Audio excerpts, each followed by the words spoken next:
Welcome back, friends. We were last seen departing from Siquieres and journeying towards Monte Verde cloud forests for our one-night stay in this incredibly unique ecosystem. As soon as we arrived, we wasted no time gobbling down some food, packing our fares, and heading out the door for our nighttime cloud forest hike. Let's get out there with everybody and find some amazing reptiles.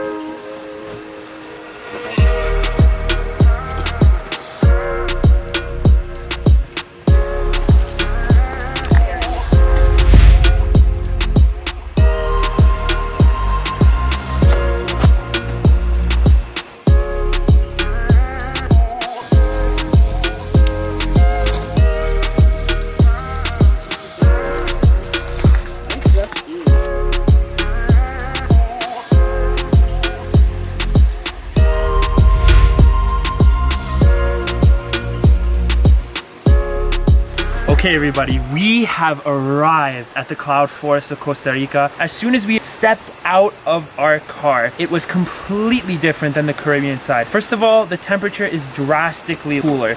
It's around 18 degrees Celsius.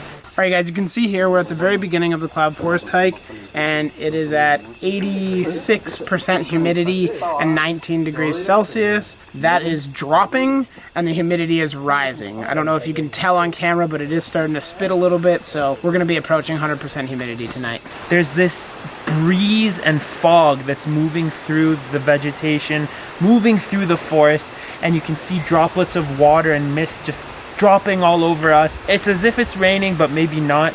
Everything is covered in moss, and if you take a moment to stop and look at any tree, it's teeming with different plant species all over. You have everything from Gravia to maybe peperomias and ferns. It's a vivarium enthusiast's dream to look at and just appreciate. So I'm incredibly excited to see what we're gonna find while we're only here for one day. So it's a real pleasure that we have this opportunity because it wasn't originally part of the plan, but now that we get to do it, it's something to really cherish. And if you look up above here, you may not see them, but we actually have a first animal that we've really focused on. I have no idea what species of bird it is, but if I'm not mistaken, Nadim, do you remember? It's a Quetzal. Quetzal family, yeah. From the Quetzal family. So very, very striking bird. Is sleeping. We won't disturb it too much. Let it snooze for the night in this beautiful paradise. But let's go on and see what you find. Let's go. This mountain range divides the country and represents one of the most unique ecosystems in the world. You see, when salty, cool Pacific air from the west blends with warm Caribbean winds from the east, it results in a misty fog that floats through this environment and creates this unique, cooler habitat. Now, do keep in mind that this mountain range is 4 to a little over 6,000 feet above sea level, and that has everything to do with the cooler temperatures we observe here as well.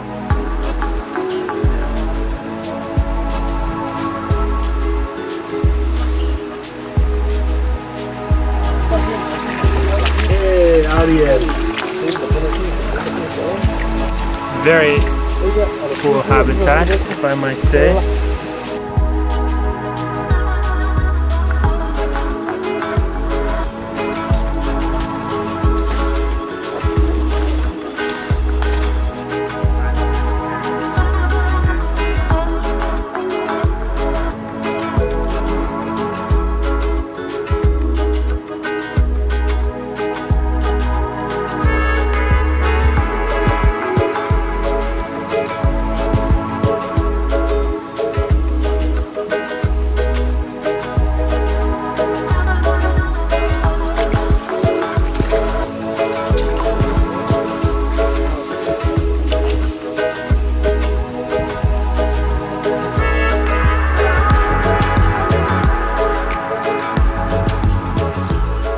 Mr. Romain is going to tell you a story about this tree that is very famous. People come from all over the world to hug this tree because it has healing powers. So people basically hug this tree and they get a healing process. He like lost them.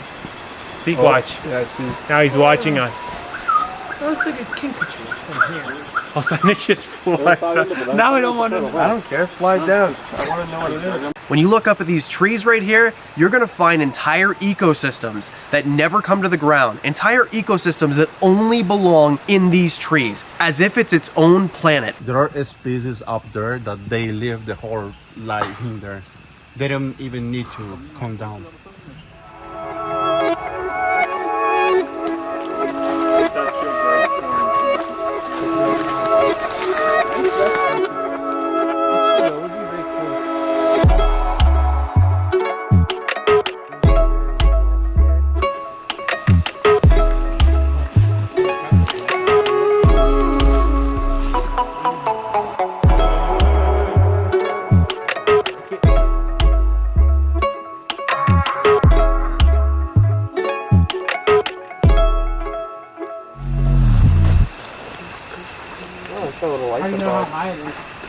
Action.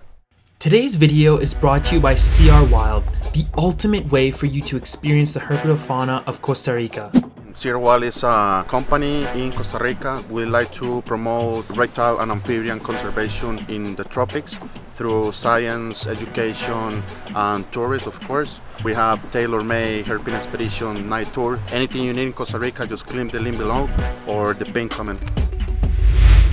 It's hard to put into words just how special walking through a cloud forest is. Nothing feels as verdant and lush. Everywhere you look, you see the most beautiful plants growing. Enormous, healthy trees tower into the canopy above as a sea of mist gently drifts through the forest around you.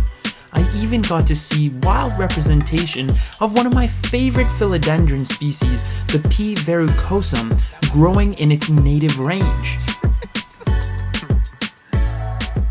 So Mike and I just stumbled across this stunning pink fern. Mike is definitely the king of plant lovers here and knows the most about them, but I would like to think I'm second here that has a love for them. Lots to learn, but we're kind of geeking out together here and there while we look for reptiles and amphibians. But look at how we have this. I mean, just insane plant diversity. There's Gravia everywhere, and ferns and peperomias and all sorts of things. Then you just have this beautiful pink fern. It's just so pretty much like not iridescent, but it almost looks like it. So cool.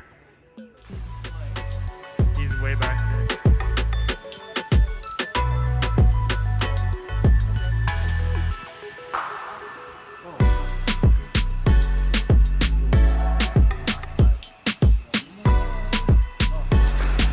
What you guys were just looking at is actually the immature growth of Gravia, as we know it in typically our dart frog tanks and some of our other tropical vivariums. And right here is actually mature growth Gravia. It actually grows out horizontally from the tree branch and grows out that way. Eventually, I believe it actually does carry fruit as well, seeds, and then continues the life cycle. So it's kind of cool to see it in the wild in this beautiful jungle. Yeah, you have it starting up there too. Yeah. Cool. Okay, everybody. As far as Lepidoptera goes, I have no idea what this bad boy is going to become, but this is one exceptionally sized moth. I think moth larvae. I could be wrong, but like as far as a caterpillar goes, it kind of screams moth to me. It's so cool. I've never seen one like this. We need to be careful. I can see some sort of urticating hairs and spikes, but look how big this larva is. Is it a big philodendron? Big philodendron. Mike has informed us that we have the larva on a philodendron. But look at it, it's incredible. But yeah, so if you look carefully, I can kind of point them out with a stick. All along the side of the body are these spiny hairs, and most likely they would dislodge and give you extremely bad day as far as irritation goes. It's probably the feeling of a splinter. And if you look closely, even the back of the insect has these large spines on them, but I think they're composed of hairs. And the head of the insect also, top of the head, it has these hairs, it looks like. Very cool. We won't disturb it more, but I couldn't not stop and look at this because, you know me, I love my invertebrates.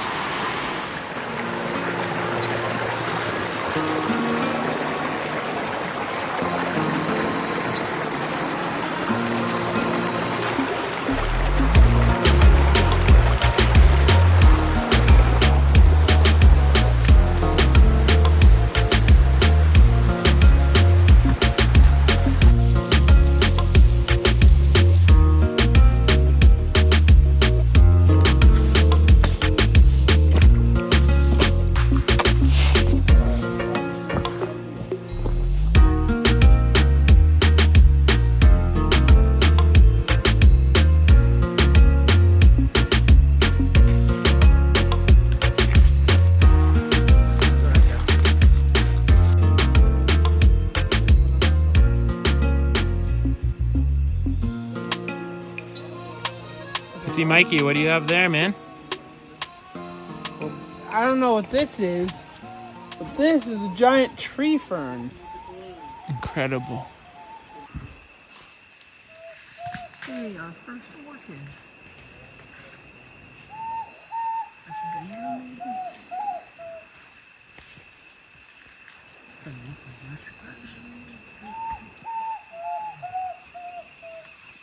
Okay, everybody, if you look closely here, it is literally raining ants. Those little things you see falling, those are all ants. And this whole tree fern is covered in them. Mike pointed this out. There's literally just so many of them everywhere. It's kind of crazy. Oh, they're falling on my face. Oh my gosh. Like the whole fern is just crawling with ants. Look at that. And not even there, it's also this tree fern. I was gonna grab it as I was making my way up the trail, and thankfully I did not, because the whole thing, again, is just teeming with ants. Pretty crazy.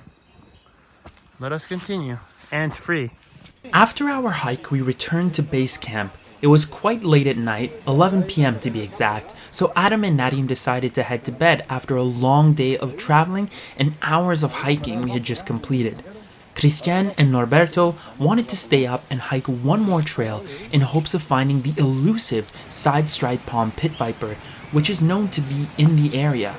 As much as I wanted to go to bed as well, I didn't want to miss the opportunity to see that animal, and neither did Mike. So we pushed through and decided to join them on this extra late night excursion. We have one of the best fruits ever. This is Oh, sorry. One of the best fruits. one of the best fruits ever. Oh, I've This seen this. is guayaba. Most of the cases there are worms in there, but So, take this one. Taste it. yes. Taste So you it. just eat the middle? Yeah. And for juice with there are some seeds that they are very hard. I had this somewhere. This is guayaba. There's a worm in here. Who cares? Protein. Yeah, that's protein. But As we made our way towards the river we needed to cross to get to the trail, we scanned all the trees around us, as these vipers are arboreal.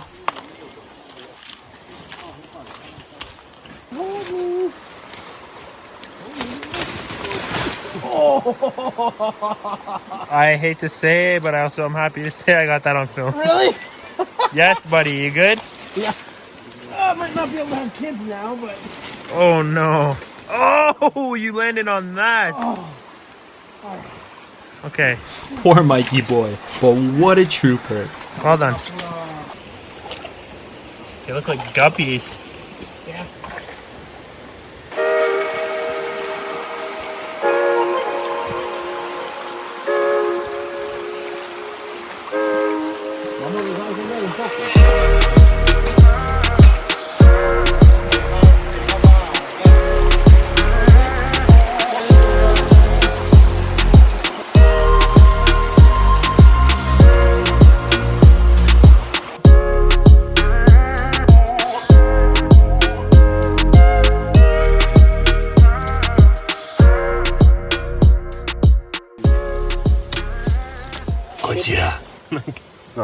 The footprints you are seeing here don't belong to a T-Rex or Godzilla. They belong to an incredible animal called the tapir, or otherwise pronounced tapir.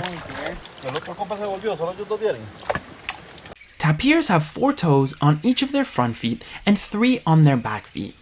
Although the animal might look like an elephant to you, they are most closely related to horses and rhinoceros.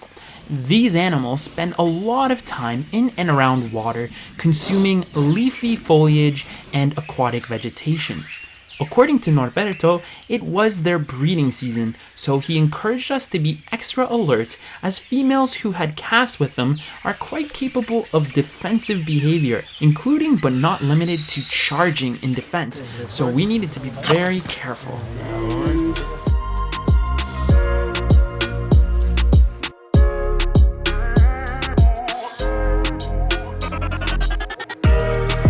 Friends, we did it!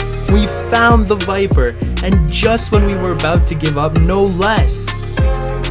I think it's very important to keep in mind that although this animal had a very calm disposition, we maintained a safe distance and respected it as it is a venomous snake.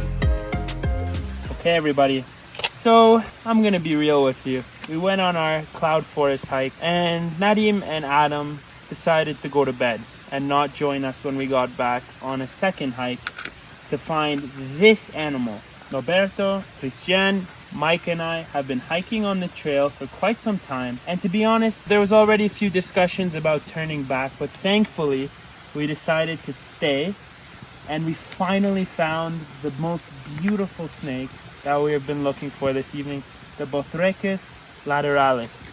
And this, we think, most likely would be a male, and it's just a beautiful snake to have the bounty of observing in the wild here in Costa Rica.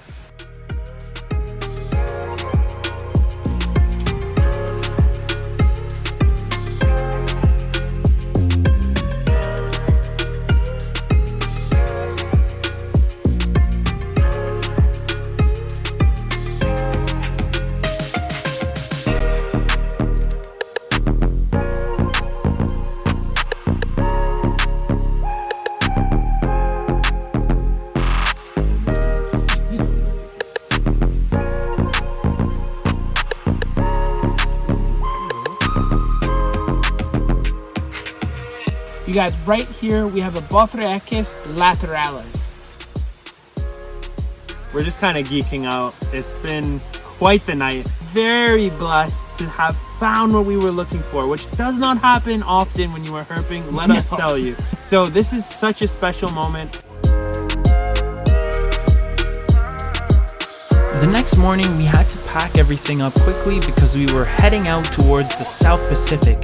As we prepared to say goodbye to our San Ramón Alajuela base camp, we did have a few moments to appreciate the wildlife one last time. So many hummingbirds, all sorts of incredible plants such as the Mimosa pudica or sensitive plant, made for a really special farewell.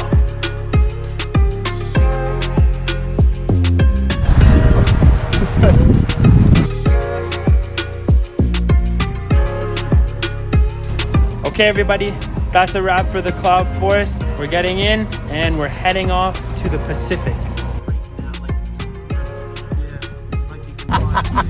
Why are you smiling, Nadim?